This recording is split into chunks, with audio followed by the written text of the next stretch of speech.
Hi friends, ನನಗೆ ಒಂದು doubt. Helmet ಕೈಯಲ್ಲಿ ಇಟ್ಕೊಂಡಿರ್ತಾರಲ್ವಾ, ತಲೆಗೆ ಹಾಕ್ಕೊಳಕ್ಕೆ ಏನು ಅಂತ. ರೋಡಲ್ಲಿ ಹೋಗ್ತಾ ಇರ್ತಾರೆ, ಹೆಲ್ಮೆಟು ಇರುತ್ತೆ ಕೈಯಲ್ಲಿ, ಆದರೂ ಶೋಕಿ ಮಾಡ್ತಾರೆ. ಅದೇನಕ್ಕೆ ಅಂತ ನೋಡಿ. ಇಲ್ಲಿ ಚಿಕ್ಕ ಮಕ್ಕಳನ್ನ ಎಲ್ಲರನ್ನೂ ಇಟ್ಕೊಂಡಿರ್ತಾರೆ, ಆದ್ರೂ ಕರ್ಕೊಂಡು ಹೋಗೋಕ್ಕೆ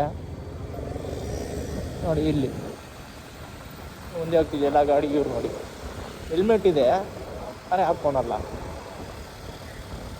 ನೋಡಿ. ಒಬ್ಬರಲ್ಲ ಇಬ್ಬರಲ್ಲ, ಹೆಲ್ಮೆಟ್ಟು ಕೈಯಲ್ಲಿ ಇಟ್ಕೊಳಕ್ಕೆ, ಗಾಡಿಯಲ್ಲಿ ಡಿಕ್ಕಿಯಲ್ಲ ಮುಚ್ಚಿಕ್ಕಕ್ಕೆ ಅಲ್ಲ, ಹಾಕ್ಕೊಬೇಕು ತಲೆಗೆ. ಸೇಫ್ಟಿ ರೀಸನ್ನು ಅಂತ ಸುಮ್ಮನೆ ಅಲ್ಲ ಅದು ಹೇಳೋದು. ಹೆಲ್ಮೆಟ್ ಹಾಕ್ಕೊಂಬಿಟ್ರೆ ಏನಾರು ಆಗ್ಬಿಡುತ್ತಾ? ಇಲ್ವಾ? ಅಲ್ಲ. ಹೆಲ್ಮೆಟ್ ಹಾಕ್ಕೊಳೋದು ಸೇಫ್ಟಿಗೆ. ಎಲ್ಲರೂ ಹಾಕ್ಕೊಳ್ಳಿ. ಏನಾದ್ರು ಹಾಕ್ಕೊಂಡಿಲ್ಲಾದ್ರೆ ಎಂಕರೇಜ್ ಮಾಡಿ ಹಾಕ್ಕೊಳಕ್ಕೆ.